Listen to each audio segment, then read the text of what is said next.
Very good evening to all of you. I hope आप सभी स्वस्थ होंगे। स्वागत है आप सभी का इस लक्ष्मीकांत सीरीज में। जैसा कि आप सभी को पता है कि रोजाना शाम को 8 बजे मंडे टू सैटरडे मैं आप सभी को मिलता हूं और इस सीरीज में मैं चर्चा करता हूं एम लक्ष्मीकांत के उन सारे टॉपिक्स पर जो आपके एग्जाम के लिए इंपॉर्टेंट है, महत्वपूर्ण है। मेरा उद्देश्य यही है कि फ्री में आपको पूरी की पूरी पॉलिटी पढ़ाना, जैसा कि मैंने पहले वादा किया था कि मैं यूट्यूब पर फ्री पढ़ाऊंगा और उसी वादे के अनुरूप ये सीरीज आपकी चल रही है। तो मेरे भाइयों, यदि आप किसी भी स्टेट सिविल सर्विसेज की तैयारी करते हैं, चाहे आप यूपी की, एमपी की, बिहार की या कहीं की भी, जहां इंडियन पॉलिटी से रिलेटेड सवाल आते हैं, अगर आप कॉन्सेप्चुअल मोड में पॉलिटी को सीखना चाहते हैं तो इस सेशन में आप जुड़िए और अपने दोस्तों के मध्य शेयर भी करिए। तो इससे पहले की क्लासेज यदि आप देखना चाहते हैं तो प्लेलिस्ट इसी यूट्यूब चैनल के प्लेलिस्ट सेक्शन में जाइए और प्लेलिस्ट सेक्शन में आप जाएंगे तो वहाँ पर एम लक्ष्मीकांत सीरीज की प्लेलिस्ट दिखेगी, जिसमें आप पुरानी क्लासेस देख सकते हैं।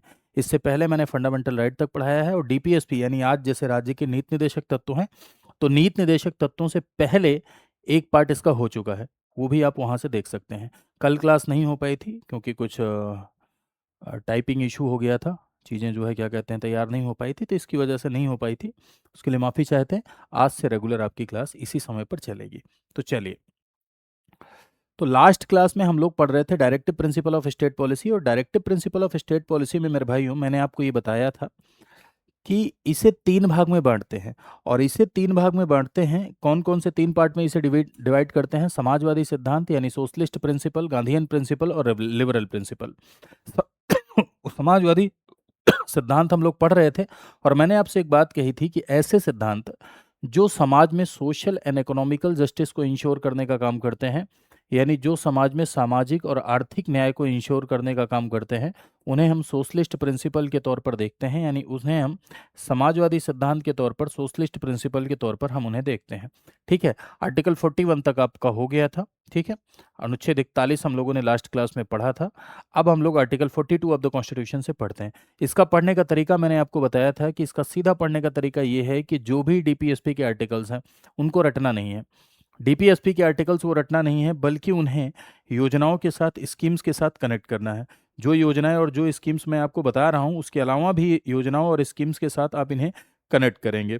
जैसे कोई भी आर्टिकल आप पढ़िए तो उसे रीसेंट स्कीम के साथ, रीसेंट योजना के साथ कनेक्ट करने का प्रयास करिए। जब आप कनेक्ट करेंगे तभी उसकी भावनाओं को समझ पाएंगे और तभी वो आर्टिकल आपको याद रहेगा। अन्यथा आप जहाँ जितना रट लीजिए, ये सब आर्टिकल याद नहीं होते हैं। ठीक है, तो देखिए, कहा जा रहा है काम की न्याय संगत यानी ऐसी दशाएं जो न्यायपूर्ण हों, जो उचित हों, ऐसी दशाओं का निर्माण किया जाए। जैसे आप देखते हैं कि 8 घंटे का वर्किंग आवर्स तय किया जाता है, कार्य दिवस तय किया जाता है, ठीक है, वर्किंग डे तय किए जाते हैं, छुट्टियों का प्रोविजन किया जाता है, वो इसका एग्जाम्पल है।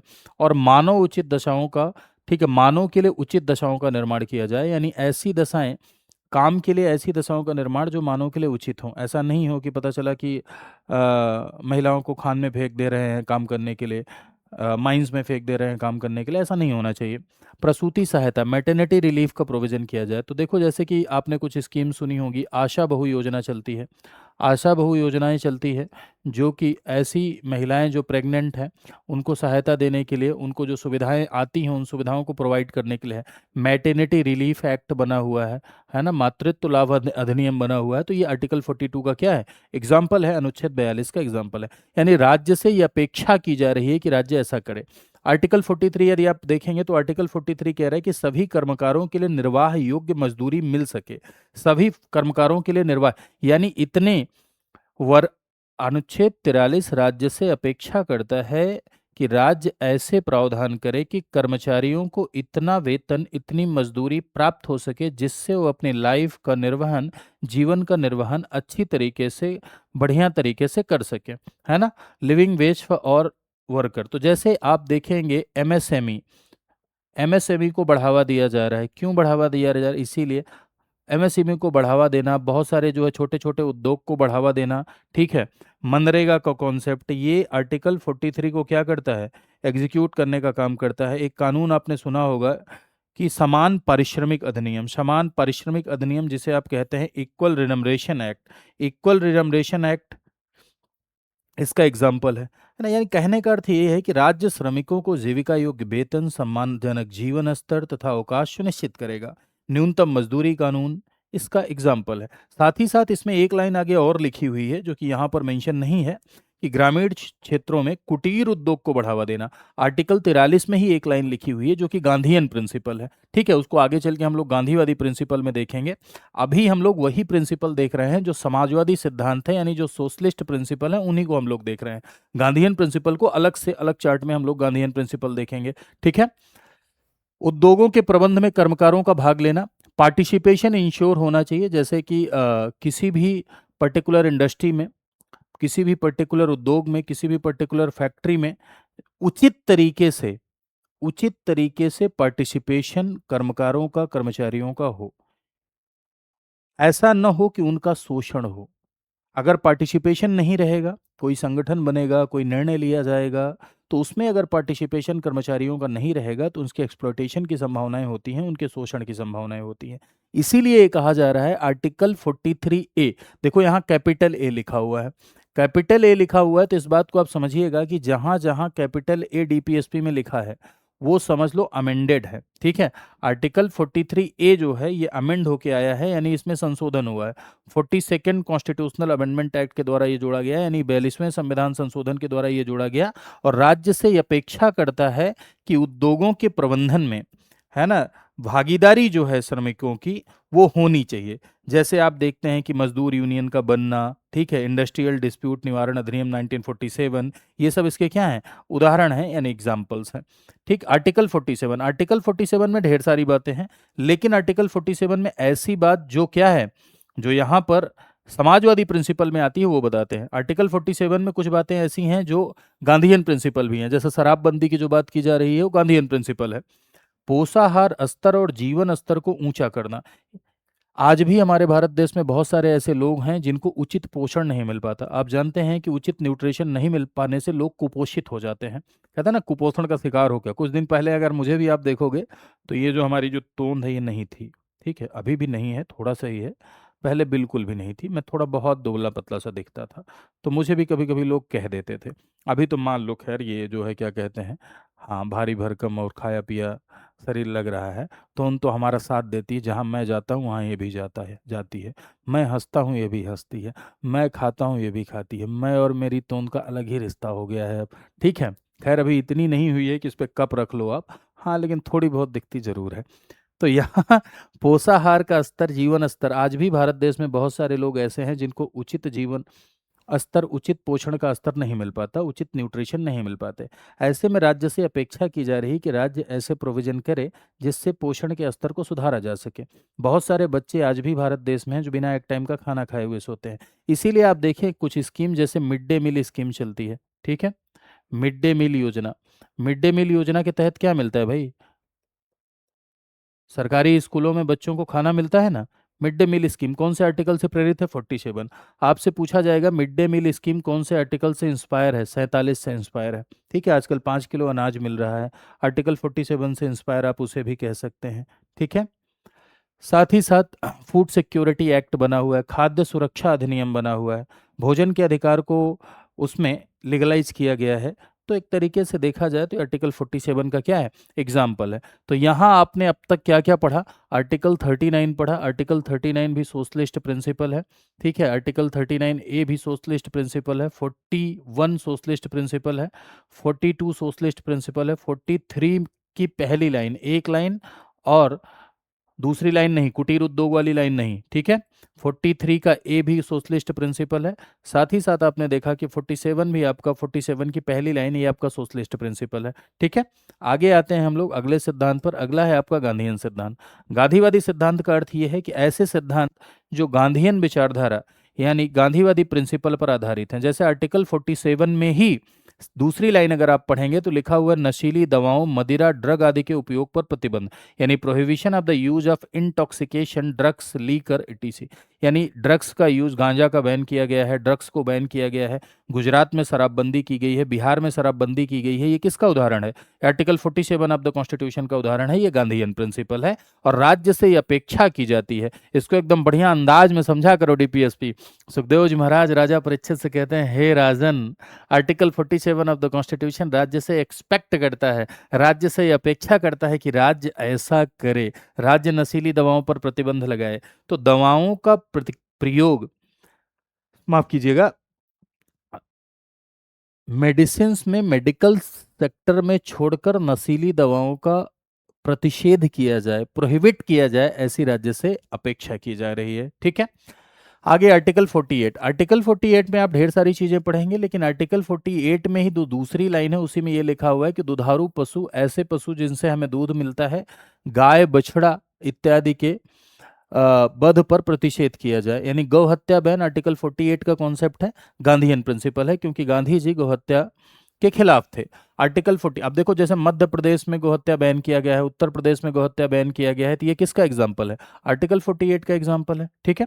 आर्टिकल 46 आप पढ़ेंगे, उसमें लिखा हुआ है कि SC ST और अन्य दुर्बल वर्ग, यानी शेड्यूल कास्ट, शेड्यूल ट्राइब और अदर वीकर सेक्शन, इनके एजुकेशनल और इकोनॉमिकल इंटरेस्ट को बढ़ावा देने के लिए प्रोविजन किया जाए।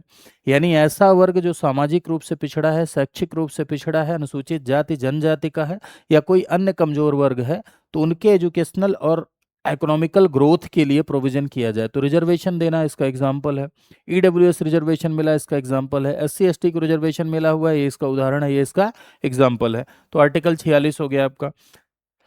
अगला आपका आर्टिकल 40, ग्राम पंचायतों का गठन। तो देखो इसके बारे में थोड़ा सा आप समझिएगा। पंचायतों की यदि आप बात की जाए तो पंचायत लोकल गवर्नमेंट का एक टाइप है। लोकल गवर्नमेंट यानी स्थानीय सरकार। ठीक है। लोकल गवर्नमेंट डिसेंट्रलाइजेशन का एग्जाम्पल होता है। जैसे अभी हमारे भारत देश में आप देखेंगे तो 3 टियर गवर्नमेंट है, एक यूनियन गवर्नमेंट, एक स्टेट गवर्नमेंट, एक लोकल गवर्नमेंट। पहले लोकल गवर्नमेंट कंपलसरी नहीं थी, पहले लोकल गवर्नमेंट संविधान में भी शामिल नहीं किया गया था। लेकिन लोकतांत्रिक विकेंद्रीकरण के लिए, यानी पावर बटेगी तो इससे जिम्मेवारी बढ़ेगी, लोगों का पार्टिसिपेशन बढ़ेगा तो इससे लोकतंत्र मजबूत होगा, डेमोक्रेसी मजबूत होगी, इन कारणों की वजह से इसे शामिल किया गया बाद में। लेकिन ओरिजिनल कॉन्स्टिट्यूशन में इसे शामिल नहीं किया गया था, मूल संविधान में इसे अनिवार्य दर्जा नहीं दिया गया था। इसके पीछे का कारण ये था कि तुरंत तुरंत लोकल गवर्नमेंट को स्थापित करने के लिए विरोध हो रहा था कॉन्स्टिट्यूएंट असेंबली में। संविधान सभा में डॉक्टर अंबेडकर ने इसका विरोध किया था स्थानीय स्वशासन का, कि अभी स्थितियां नहीं है, क्योंकि इससे पुरुषवाद बढ़ेगा। उन्होंने कहा कि इससे मेल डोमिनेशन बढ़ेगा, पुरुषवाद बढ़ेगा, इसलिए उन्होंने लोकल गवर्नमेंट को शामिल करने का विरोध किया।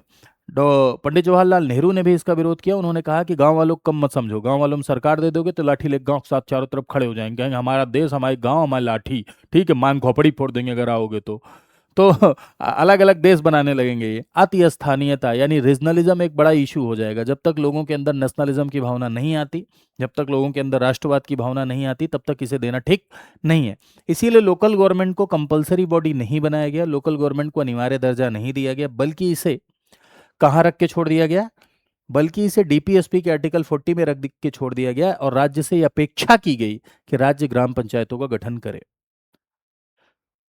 बाद में इसे लीगलाइज किया जाएगा 73rd कॉन्स्टिट्यूशनल अमेंडमेंट के द्वारा, यानी 73वां संविधान संशोधन आएगा, 73rd कॉन्स्टिट्यूशनल अमेंडमेंट एक्ट 1992 आएगा, और जिसके तहत एक नया पार्ट इंडियन कॉन्स्टिट्यूशन में जोड़ा जाएगा, पार्ट 9, और 243 से लेके 243 ओ तक पंचायतें टाइटल देके प्रोविजन किया जाएगा, और इसके लिए 11th शेड्यूल जोड़ी जाएगी, और पंचायतों को कंपलसरी बनाया जाएगा, अनिवार्य बनाया जाएगा। ठीक है। तो ये आर्टिकल 40 है, अनुच्छेद 40 है, जो कि राज्य से अपेक्षा करता है। इसे बाद में फुल्ली एग्जीक्यूट किया गया।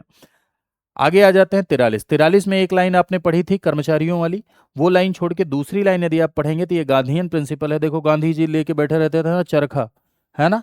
तो कुटीर उद्योग, ग्रामीण क्षेत्रों में कॉटेज इंडस्ट्री को बढ़ावा देने का प्रयास किया जाए। प्रमोशन ऑफ कॉटेज इंडस्ट्री, यानी स्टेट से ये एक्सपेक्ट किया जा रहा है, राज्य से ये अपेक्षा की जा रही है। तो जैसे खादी उद्योग हो गया, हथकरघा उद्योग हो गया, ये इसका उदाहरण होगा, इसका एग्जाम्पल होगा।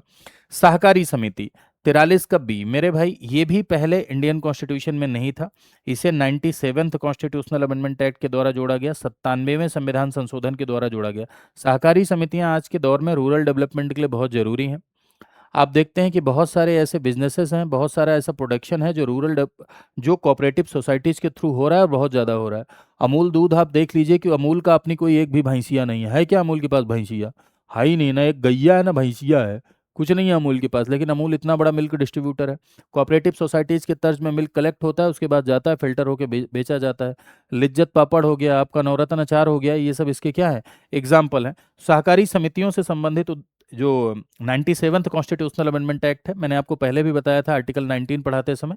तो सहकारी समितियों के प्रमोशन, सहकारी समितियों के निर्माण, इनके संवर्धन से रिलेटेड प्रयास राज्य करे, ठीक है, ऐसी अपेक्षा आर्टिकल 43B कर रहा है, और ये भी गांधीयन प्रिंसिपल है, यानी गांधीवादी सिद्धांत है।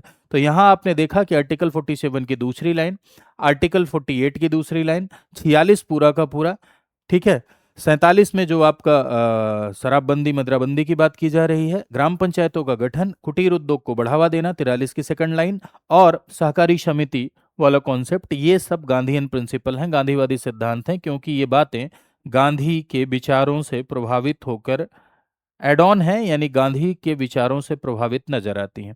अगला आपका उदार बौद्धिक सिद्धांत, यानी जो वेस्टर्न लिबरल डेमोक्रेसी से संबंधित है, उदारवादी लोकतंत्र से संबंधित है, जिसमें आर्टिकल 44 समान नागरिक संहिता, राज्य से ये अपेक्षा की जा रही कि राज्य यूनिफॉर्म सिविल कोड समान नागरिक संहिता का गठन करे। समान नागरिक संहिता का मतलब होता है कि सिविल के लिए भी सबके लिए एक जैसा कानून, चाहे हिंदू हो, मुस्लिम हो, सिख हो, ईसाई हो, सबके लिए एक जैसा कानून, सिविल के लिए भी, सिविल के मामलों में भी।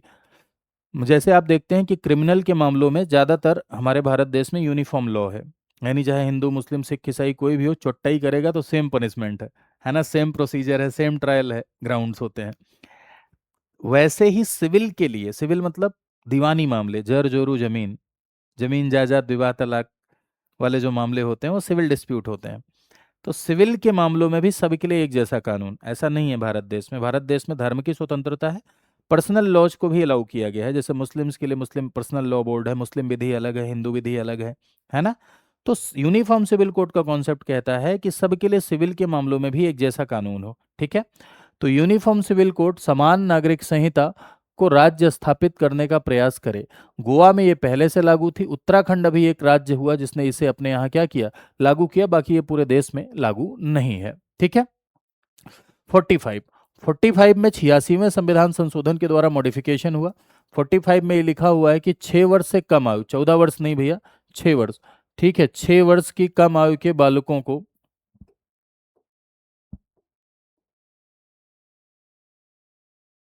टाइपिंग एरर है, कभी कभी हो जाता है, ठीक है, टाइपिस्ट भी व्यक्ति है, हाँ, नशा उसे भी हो सकता है। तो 6 वर्ष से कम आयु, 6 वर्ष से कम,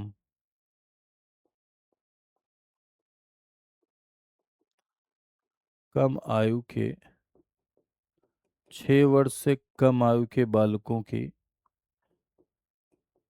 शिक्षा और देखभाल का प्रबंध करे कौन? 6 वर्ष से कम आयु के बालकों की शिक्षा और देखभाल का प्रबंध राज्य करे। राज्य से ये अपेक्षा की जा रही है, स्टेट से ये एक्सपेक्ट किया जा रहा है, राज्य से ये अपेक्षा की जा रही कि राज्य 6 वर्ष से कम आयु के बालकों की शिक्षा और देखभाल का प्रबंध करे। कौन करे, किसे कहा जा रहा है भाई? राज्य को कहा जा रहा है कि राज्य करे, ठीक है। लेकिन क्या राज्य के लिए बाध्यकारी है क्या भैया? नहीं, राज्य के लिए बाध्यकारी नहीं है। राज्य के लिए बाध्यकारी नहीं है क्योंकि ये डीपीएसपी का प्रोविजन है, ठीक है, डायरेक्टिव प्रिंसिपल का प्रावधान है। कुछ ऐसा एग्जाम्पल बता सकते हैं आप जो कि आर्टिकल 45 से इंस्पायर हो? तो आंगनबाड़ी स्कीम चलती है ना, तो आंगनबाड़ी स्कीम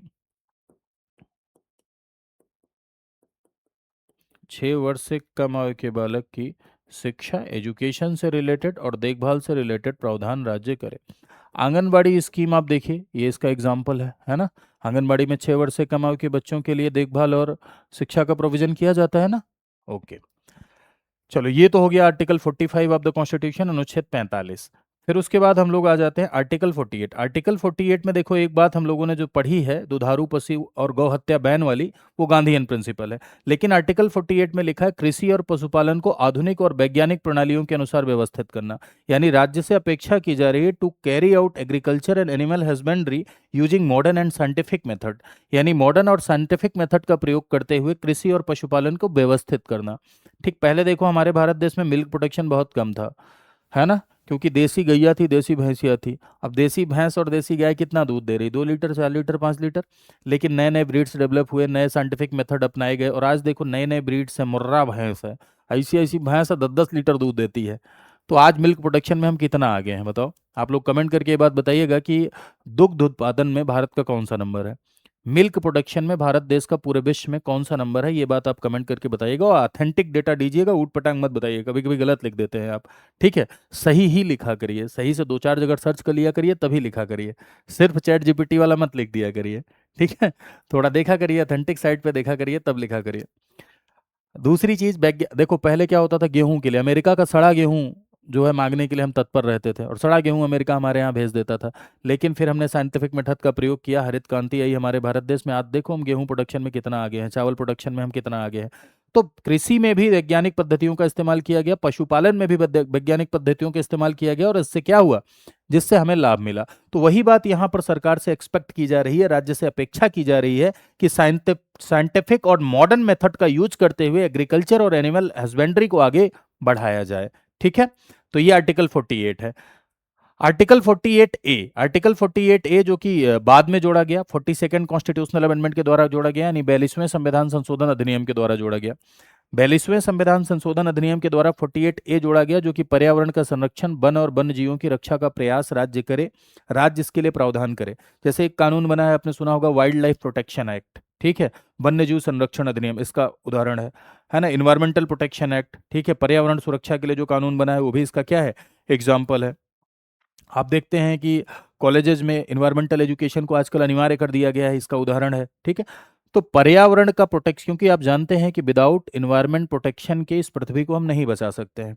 तो वन और वन्य जीवों की रक्षा की जाए, पर्यावरण को बचाया जाए, इसके लिए राज्य प्रावधान करे, राज्य से ये अपेक्षा की जा रही कि राज्य ऐसा करे। तो आर्टिकल 48 ए यानी अनुच्छेद 48 ए आपका 42nd अमेंडमेंट के द्वारा जोड़ा गया, और ये भी लिबरल प्रिंसिपल है, उदार बौद्धिक सिद्धांत है। ठीक है, नेक्स्ट पर आते हैं आर्टिकल 50। आर्टिकल 50 लोक सेवाओं में यानी पब्लिक सर्विसेज में कार्यपालिका को न्यायपालिका से पृथक किया जाए। Doctrine of separation of power आपने पढ़ा होगा, doctrine of separation of power means शक्तियों के पृथक्करण का सिद्धांत। ठीक है, doctrine of separation of power, doctrine of separation of power शक्तियों के पृथक्करण का सिद्धांत ये कहता है कि भाई शासन के ये तीन अंग होंगे, तीन ऑर्गन्स होंगे शासन के। कौन कौन से तीन अंग होंगे भैया, एक होगा आपका एग्जीक्यूटिव, एग्जीक्यूटिव जो कि कानून को लागू करने का काम करता है, कार्यपालिका जिसे आप कहते हैं। सेकेंड वन इज लेजिस्लेटिव या लेजिस्लेचर, या विधायिका या विधानमंडल या व्यवस्थापिका, लेजिस्लेचर या लेजिस्लेटिव, ये कानून बनाने का काम करता है विधानमंडल। और एक संस्था होती है जो कि डिस्प्यूट को रिजॉल्व कराती है, कॉन्स्टिट्यूशन की व्याख्या करती है, जुडिशरी। क्यों बांटा गया, इसलिए बांटा गया कि किसी एक इंस्टीट्यूशन को ये सारी पावर देंगे तो वो मनमानी करेगा, दूसरा उसके ऊपर बर्डन हो जाएगा। तो ऐसे में ये शक्तियों का बंटवारा किया गया। अब शक्तियों के बंटवारे में कार्यपालिका का न्यायपालिका से सेपरेशन जरूरी है, यस, क्योंकि भाई अगर मान लो ये कॉन्स्टिट्यूशन को वायलेट करेंगे, ये वायलेट करेंगे, तो कौन बचाता है, जुडिशरी। और ये तो बहुत पावरफुल इंस्टीट्यूशन है, इतना पावरफुल इंस्टीट्यूशन है कि इनके पास सेना है, इनके पास आर्मी है, पुलिस है, इनके पास तो सब कुछ है। ये तो जिसको चाहे कुचल के रख दे। ये ऐसा घोड़ा है कि इस पर लगाम नहीं लगाओगे ना तो सबको कुचल के रख देगा, सबके अधिकारों को खा जाएगा, ये हालात होंगे। इसलिए इस पर लगाम लगाना बहुत जरूरी है। ये संविधान के दायरे में चले, इसलिए जुडिशरी क्या करती है, इस पर लगाम लगाती है। तो अगर मान लो कोई व्यक्ति ऐसा है, ये व्यक्ति है, ठीक है, हाँ ये व्यक्ति है, इसका नाम गोलू है, गोलू एग्जीक्यूटिव का भी मेंबर है, गोलू जुडिशरी का भी मेंबर है, तो गोलू ट्रांसपेरेंट हो पाएगा क्या, वही न्याय दे रहा है, वही लागू कर रहा है, तो कहाँ ट्रांसपेरेंसी आ पाएगी।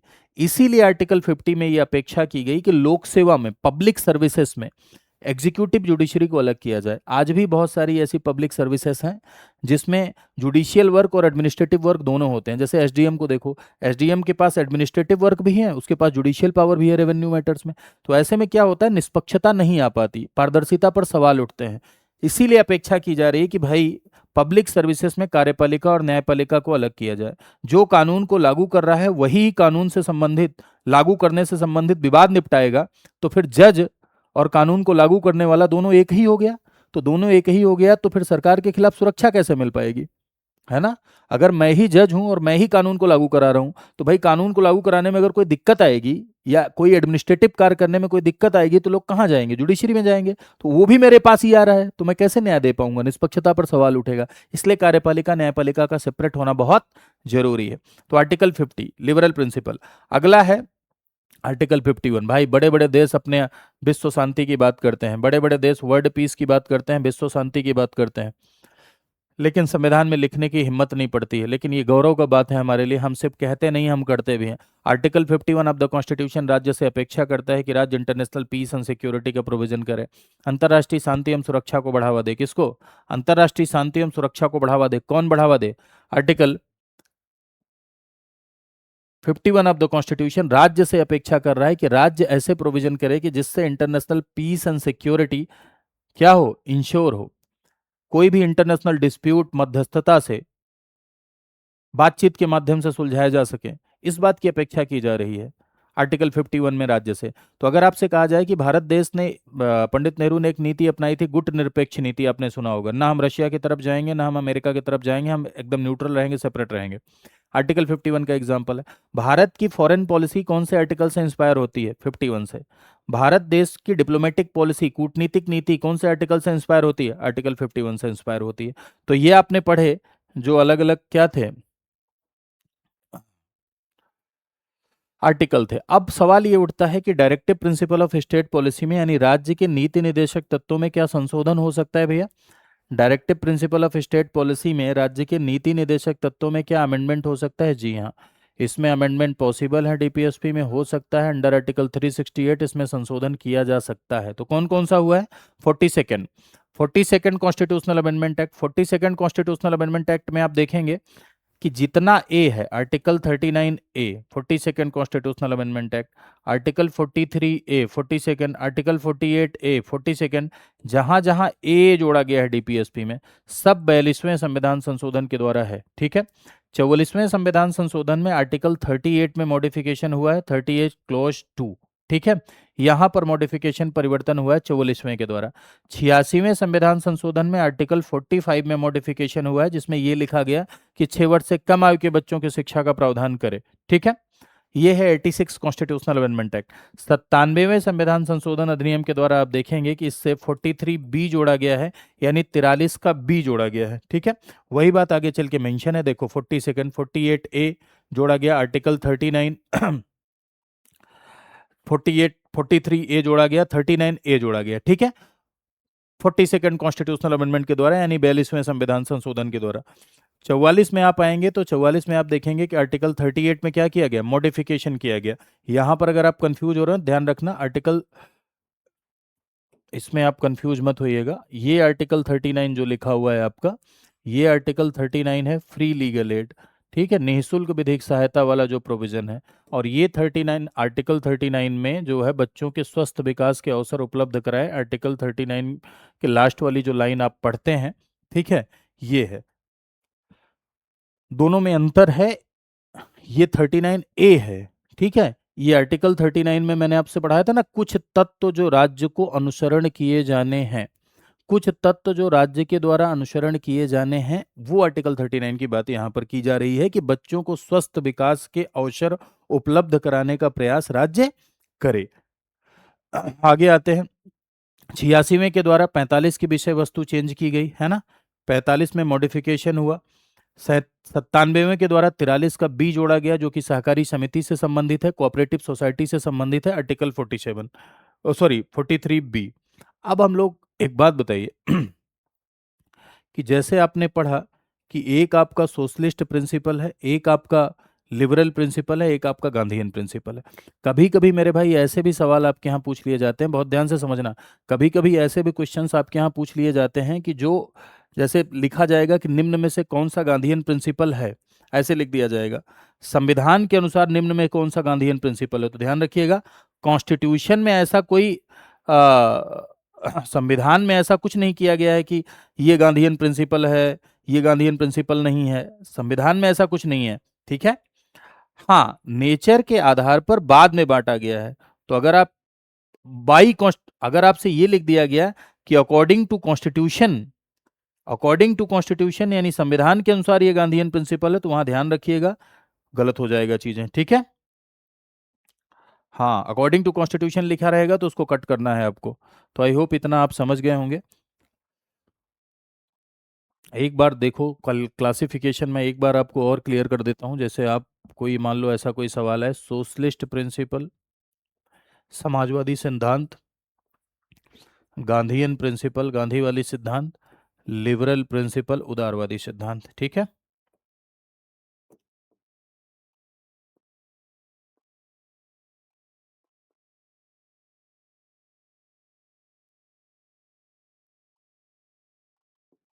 उदारवादी, गांधीवादी, और कौन सा आपका समाजवादी। तो समाजवादी सिद्धांतों में आपने क्या क्या देखा? तो समाजवादी सिद्धांतों में आपने ये देखा कि आर्टिकल 39 समाजवादी सिद्धांत, 39A समाजवादी सिद्धांत, 41 समाजवादी सिद्धांत। ठीक है। 43 की पहली लाइन है ना, 43A जो है आपका ये समाजवादी सिद्धांत हो जाएगा। ठीक। प्लस 47 जो पोषाहार का स्तर वाला है, न्यूट्रिशन मिले पर्याप्त, ये आपका समाजवादी सिद्धांत हो जाएगा। ये इंपॉर्टेंट सोशलिस्ट प्रिंसिपल हैं जो आपने देखे। 42 भी सोशलिस्ट प्रिंसिपल, समाजवादी सिद्धांत। गांधी में आ जाइए, 40 गांधीयन प्रिंसिपल। 47 में वो जो मादक पदार्थ बैन करने की बात हो रही थी वो। 43 में आप सेकंड लाइन आप पढ़ेंगे, 43 में जो कुटीर उद्योग की बात हो रही थी, कॉटेज इंडस्ट्री को बढ़ावा देने की बात हो रही थी, ये गांधीयन प्रिंसिपल है। 46, ठीक है, अनुसूचित जाति जनजाति और अन्य दुर्बल वर्गों के संरक्षण की बात हो रही थी, ये कैसा प्रिंसिपल है? ये आपका गांधीयन प्रिंसिपल है। 48 में जो आपने सेकंड लाइन पढ़ी, गौहत्या बैन की बात, ये आपका क्या है? गांधीयन प्रिंसिपल है। ठीक है। लिबरल में आ जाते हैं। 44 यूनिफॉर्म सिविल कोड। 45 6 वर्ष से कम आयु के बच्चों की शिक्षा का प्रोविजन, ये आपका लिबरल प्रिंसिपल है। ठीक है। बाकी 50 आपका लिबरल प्रिंसिपल है। 51 आपका लिबरल प्रिंसिपल है। आर्टिकल 48A आपका लिबरल लिबरल प्रिंसिपल है। गांधीवादी में 43B जो सहकारी समिति वाला है वो भी गांधीवादी में आपका जाएगा। ठीक है। गांधीयन प्रिंसिपल में 43 का ए इसमें लिखा ही है। ठीक। तो ये कुछ क्लासिफिकेशन है जो आपके यहाँ एग्जाम में कभी कभी पूछ लिए जाते हैं कि कौन सा गांधीयन है, कौन सा उदारवादी सिद्धांत है। ठीक है। अब देखो, मौलिक अधिकार भी आपने पढ़ लिया, डीपीएसपी भी पढ़ लिया, directive principle of state policy भी आपने क्या कर लिया? पढ़ लिया। ठीक है। अब हम लोग आते हैं, अधिकार तो इतनी व्यापक मात्रा में मिले। अधिकारों को आपने देखा कि इंडियन कॉन्स्टिट्यूशन में अधिकार जितनी व्यापक मात्रा में आपको अधिकार भारतीय संविधान में मिलेंगे, मेरे प्यारे भाई, दुनिया के किसी भी कॉन्स्टिट्यूशन में इतने व्यापक मात्रा में आपको अधिकार नहीं मिलेंगे। दुनिया के किसी दूसरे संविधान में कभी भी इतने व्यापक मात्रा में आपको अधिकार नहीं मिलेंगे जितनी व्यापक मात्रा में अधिकार आपको इंडियन कॉन्स्टिट्यूशन में मिलते हैं। ठीक। जैसे आपने पार्ट 3 में देखा, आपको फंडामेंटल राइट्स मिला, और ऐसे अधिकार हैं जो गारंटीड हैं, जिनके लिए आप डायरेक्ट कहाँ जा सकते हैं? कोर्ट का दरवाजा खटखटा सकते हैं। पार्ट 4 में आपने देखा कि आपको डीपीएसपी मिला, यानी directive principle of state policy मिला। डीपीएसपी ऐसे हैं जो कि जरूरी हैं लेकिन बाध्यकारी नहीं है, लेकिन हैं ये भी अधिकार सामूहिक कल्याण के लिए, ये भी क्या है? जरूरी है। तो अधिकारों के लिए आप इतना क्लेम करते हैं तो जाहिर सी बात है कि आपके कुछ कर्तव्य भी होने चाहिए। अगर आप पिताजी से कह रहे हैं कि पिताजी हमको मोटरसाइकिल दिला दीजिए, और फिर पिताजी कह रहे हैं भैया ऐसा है कि तुम बाजार से आते समय धनिया ले आना, तो आप कह रहे हैं नहीं हम चले धनिया उनिया नहीं लाएंगे, हम मोटरसाइकिल चाहिए, तो ये गलत है ना। अगर आप पापा से अधिकारों के लिए क्लेम कर रहे हैं तो पिताजी के प्रति आपका कर्तव्य भी होना चाहिए ना, ड्यूटी भी तो होनी चाहिए। अगर आप अधिकार के लिए क्लेम कर रहे हैं, बिल्कुल होनी चाहिए। अगर ड्यूटी नहीं है तो अधिकार मनमानी पैदा करते हैं, अगर कर्तव्य नहीं है तो अधिकार मनमानी पैदा करते हैं। कर्तव्य विहीन अधिकार हमेशा मनमानी पैदा करते हैं। इसीलिए कहा जाता है राइट्स एंड ड्यूटीज आर को रिलेटेड टू ईच अदर। अधिकार और कर्तव्य एक दूसरे से को रिलेटेड है। अधिकार और कर्तव्य एक दूसरे से सह संबंधित हैं। ठीक है। अधिकारों के साथ कर्तव्यों का होना जरूरी है। इसीलिए मेरे भाइयों, किसी भी डेमोक्रेसी में, किसी भी लोकतंत्र में आप देखेंगे, किसी भी डेमोक्रेसी में आप देखेंगे, किसी भी लोकतंत्र में आप देखेंगे तो अ, कर्तव्यों के प्रति लोग अवेयर होते हैं, और ये अंडरस्टूड होता है कि लोग अपने कर्तव्यों के प्रति अवेयर रहेंगे। लेकिन लेकिन भारत देश में क्या हुआ कि शुरुआत में तो ये सोचा गया कि लोग अपने ड्यूटीज के प्रति अवेयर रहेंगे, लेकिन भारत के लोग अवेयर नहीं थे, क्योंकि डेमोक्रेटिक वैल्यूज, लोकतांत्रिक मूल्य और कॉन्स्टिट्यूशनल वैल्यूज लोगों के अंदर नहीं थी, अवेयरनेस, सचेतता नहीं थी। तो ये महसूस किया गया कि इन्हें ड्यूटी बताई जाए तब ये अवेयर होंगे, और यही कारण हुआ कि सरदार स्वर्ण सिंह समिति की सिफारिश पर इंडियन कॉन्स्टिट्यूशन में अलग से फंडामेंटल ड्यूटीज जोड़ी गई। ठीक है। यानी मौलिक कर्तव्य जोड़ा गया। ठीक है। मौलिक कर्तव्यों को अगर आप देखेंगे तो मौलिक कर्तव्य आपको कम्युनिस्ट कंट्रीज, साम्यवादी देश में नजर आते हैं। भारत देश में फंडामेंटल ड्यूटीज कहाँ से आई हैं? सोवियत संघ यानी रूस से प्रेरित होकर आई हैं। तो ये जो आपकी कम्युनिस्ट कंट्रीज हैं यहाँ पर दिखाई, डेमोक्रेटिक कंट्रीज में इन्हें नहीं, भारत के सिवा। ठीक है। अगर भारत छोड़कर विश्व के किसी भी लोकतांत्रिक देश में ये आपको नहीं नजर आएगा। इसलिए नहीं नजर आएगा कि ये अंडरस्टूड होता है लोकतंत्र में कि लोग अधिकारों के लिए क्लेम कर रहे हैं तो अपने ड्यूटीज के प्रति क्या रहेंगे, अवेयर रहेंगे।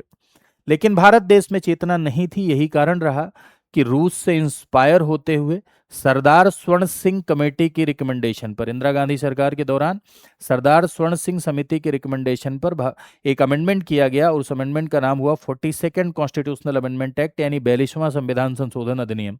और इस 42वें संविधान संशोधन अधिनियम के द्वारा 10 फंडामेंटल ड्यूटीज वर एडेड, यानी 10 मौलिक कर्तव्य उस समय जोड़े गए। लेकिन ध्यान रखिएगा, सरदार स्वर्ण सिंह ने 8 मौलिक कर्तव्यों की सिफारिश की थी। कितने मौलिक कर्तव्यों की? 8 मौलिक कर्तव्यों की सिफारिश सरदार स्वर्ण सिंह ने की थी, लेकिन कितने जोड़े गए?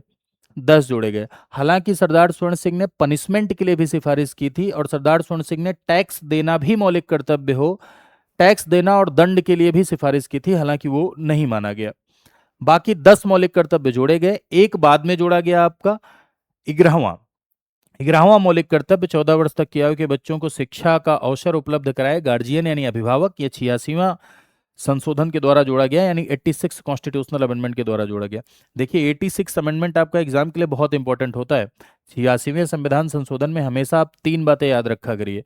86 कॉन्स्टिट्यूशनल अमेंडमेंट एक्ट, सबसे पहली बात तो आपको ये याद रखनी है कि इसके थ्रू 21A जोड़ा गया। ये भी एजुकेशन से रिलेटेड है। 6 to 14 ईयर चिल्ड्रन को क्या, free and compulsory education fundamental right यानी मौलिक अधिकार के तौर पे दिया गया। और इसी के द्वारा आप ये देख रहे हैं, इसी संशोधन के द्वारा 45 में मॉडिफाई किया गया, जो कि कह रहा है 6 वर्ष से कम आयु के बच्चों के एजुकेशन का प्रोविजन, देखभाल का प्रोविजन राज्य करे। और इसी के द्वारा आप देख रहे हैं कि आपका 11वीं फंडामेंटल ड्यूटी यानी 11वां मौलिक कर्तव्य भी आपका जोड़ा गया, जो भी एजुकेशन से रिलेटेड है। ठीक है, तो इतनी बातें आप समझ गए। रूस से इंस्पायर है, संविधान का पार्ट 4A है, आर्टिकल 51A है। ये ओरिजिनल कॉन्स्टिट्यूशन में नहीं था, बल्कि इसे 42nd कॉन्स्टिट्यूशनल अमेंडमेंट के द्वारा जोड़ा गया। कौन सी समिति की सिफारिश पर? सरदार स्वर्ण सिंह समिति की सिफारिश पर इसे जोड़ा गया। कितने जोड़े गए? 10। 86वें के द्वारा एक और बढ़ा दिया गया, 11। ठीक है, तो रटना नहीं है मौलिक कर्तव्यों को, बस जहां आप पढ़ते हैं, जो आपका स्टडी टेबल है, वहां आप इसको चिपका लीजिए। एक अवेयर सिटीजन होने के नाते भी, एक जागरूक नागरिक होने के नाते भी आपको मौलिक कर्तव्य पता होने चाहिए। जरूरी नहीं है कि एक पॉलिटी आप पढ़ रहे हैं इसीलिए। अरे भाई, हमारे देश में फंडामेंटल ड्यूटीज क्या हैं ये आपको पता होनी चाहिए। जैसे संविधान का पालन करें, उनके आदर्शों, संस्थाओं, राष्ट्रध्वज और राष्ट्रगान का आदर करें। ठीक है, स्वतंत्रता के लिए हमारे राष्ट्रीय आंदोलन को प्रेरित करने वाले उच्च आदर्शों को हृदय में संजोए रखें, यानी ऐसे आदर्श जो हमारे नेशनल स्ट्रगल के दौरान थे, फ्रीडम के दौरान थे, ऐसे आइडियल्स को अपने हृदय में सजोए रखें। भारत की प्रभुता, एकता, अखंडता की रक्षा करें। ठीक है, to uphold and protect the sovereignty, unity and integrity of the India. ठीक, नेक्स्ट, देश की रक्षा करें और आह्वान करने पर तुरंत कूद जाएं। अरे नहीं, मतलब देश की रक्षा करें और आह्वान करने पर राष्ट्र की सेवा करें। To defend the country and render national service when called upon to do so. Bharat के सभी लोगों में समरसता और भ्रातृत्व की भावना का विकास करें, जो धर्म, भाषा, क्षेत्र या वर्ग पर आधारित सभी भेदभाव से परे हो। ऐसी प्रथाओं का त्याग करें जो स्त्रियों के सम्मान के विरुद्ध हो। हमारी सामाजिक संस्कृति की गौरवशाली परंपरा का महत्व समझें और उसका परिरक्षण करें। प्राकृतिक पर्यावरण, जिसके अंतर्गत वन, झील, ये पूछा जाता है, नदी और वन्य जीव है, कि रक्षा करें, उसका संवर्धन करें। और प्राणी मात्र के प्रति दया भाव रखें। नहीं पता चला मार दे रहे हैं, काट काट डाल रहे हैं, गला काट दे रहे हैं प्राणियों का। वैज्ञानिक दृष्टिकोण, हाँ, नहीं पता चला भूत तो चुड़ैल के चक्कर में ही पड़े हैं। वैज्ञानिक दृष्टिकोण, मानववाद और ज्ञानार्जन तथा सुधार की भावना का विकास करें। पब्लिक प्रॉपर्टी को सुरक्षित रखें। नहीं, घर के बगल स्कूल है, उसको विकेट बना के खेल रहे हैं क्रिकेट, जब तक टूट नहीं जा रही दीवार तब तक खेल रहे हैं। तो पब्लिक प्रॉपर्टी को सिक्योर करना है भाई। सार्वजनिक संपत्ति को सुरक्षित रखें और हिंसा से दूर रहें। व्यक्तिगत और सामूहिक गतिविधियों के सभी क्षेत्रों में उत्कर्ष की ओर बढ़ने का सतत प्रयास करें, जिसमें राष्ट्र निरंतर बढ़ते हुए उपलब्धि की नई ऊंचाइयों को छू ले। और ये है आपका जो 86वें संविधान संशोधन के द्वारा जोड़ा गया कि 14 वर्ष तक की आयु के बच्चों को शिक्षा का अवसर उपलब्ध कराएं। कौन? गार्जियन उपलब्ध कराएं।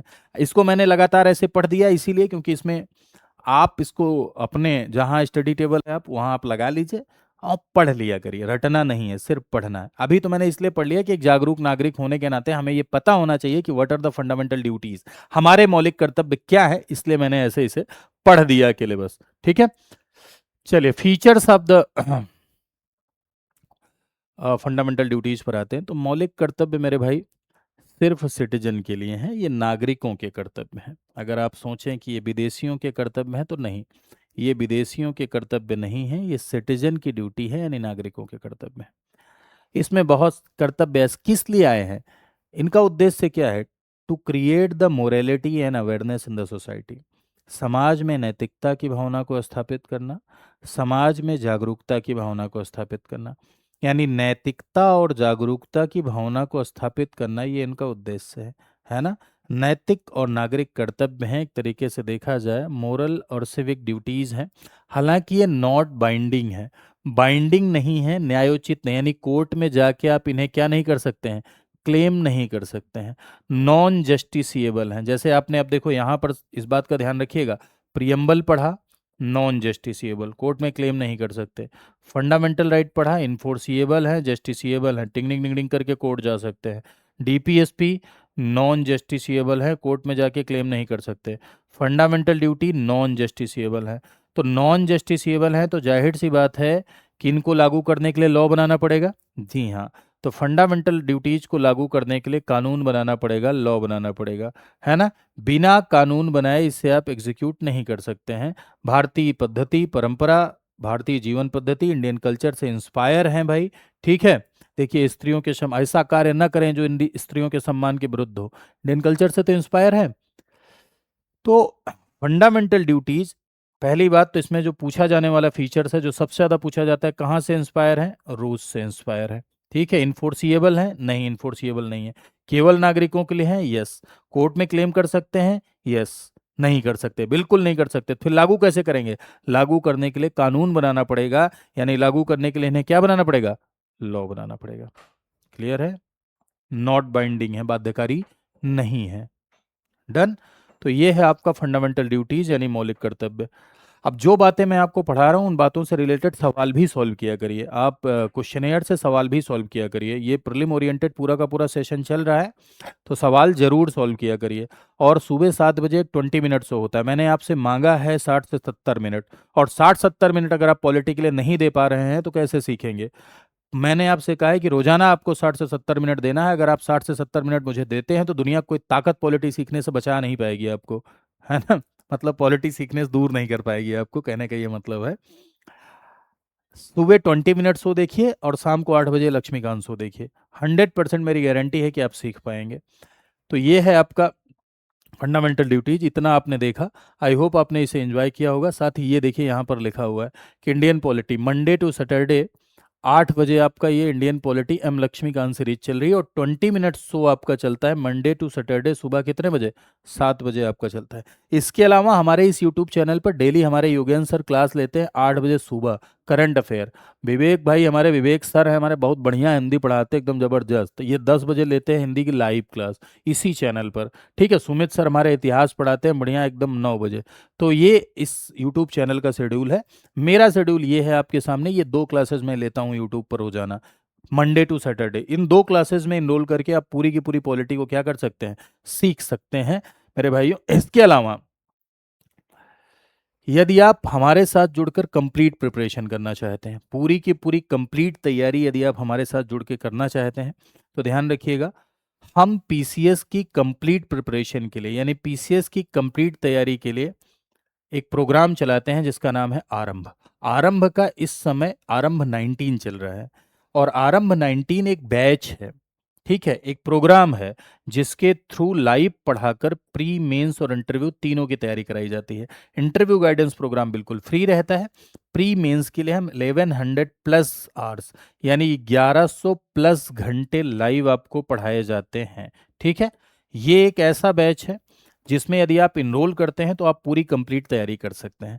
ध्यान रखिएगा कि बैच को अगर आप परचेज करिएगा तो ये कोड लगाइएगा VL लाइव, और इस समय चल रहा है आपका रैंक बूस्टर सेल, और जिसमें आपको मिल रही है 50% फ्लैट 50%, यानी पूरे का 50% डिस्काउंट मिल रहा है। ये कोड अगर आप लगाएंगे, हालांकि कोड हर फैकल्टी का होता है, आपकी इच्छा पर निर्भर करता है आप किसका कोड लगाएं। मेरा कोड अगर आप लगाएंगे तो आपकी श्रद्धा है भाई, अगर आपको अच्छा लग रहा है, मेरे प्रति आपका प्रेम है, तो आप ये कोड लगा सकते हैं। बाकी आपकी श्रद्धा पर निर्भर है, आप चाहे जिसका कोड लगाएं, लेकिन फैकल्टी का ही लगाइएगा। अध्यापकों का कोड लगाने सबसे ज़्यादा डिस्काउंट। सेल्स टीम का फ़ोन आता है तो उन्हें बताइएगा कि भाई हम अध्यापकों का कोड लगाएंगे, उससे हमें ज़्यादा डिस्काउंट मिलता है। खैर, अब जैसे इस बैच के क्या फीचर हैं, क्या क्या आपको मिलेगा, क्या शेड्यूल होगा, इसको आप जानना चाहते हैं, कैसे परचेज करना चाहते हैं, इसको आप जानना चाहते हैं, तो फटाक से आप चले जाइए गूगल पर और लिखिए यहाँ study I Q.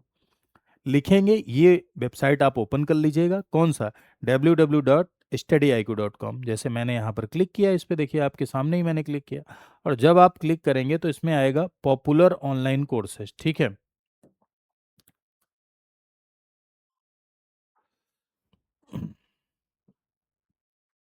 Popular online courses आया ना, ये देखो,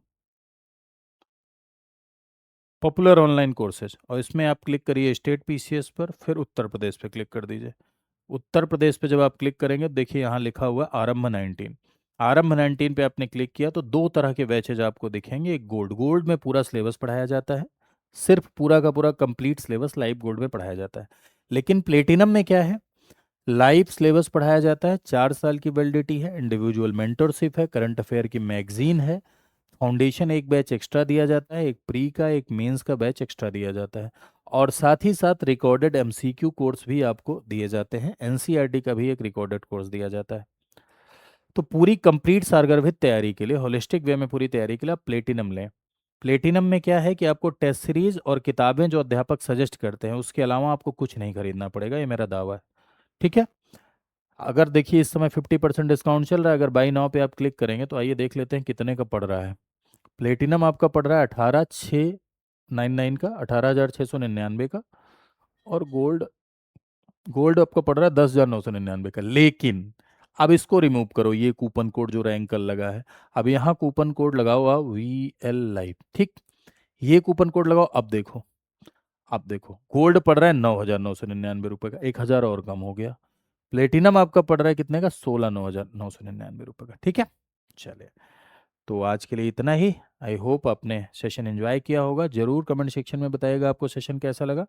thank you so much to all of you. खूब खुश रहिए, खूब स्वस्थ रहिए, खूब मोटाइए। मोटाने का अर्थ फूलना नहीं है, मोटाने का अर्थ बी हेल्दी, यानी स्वस्थ रहना। धन्यवाद आप सभी का, नमस्कार।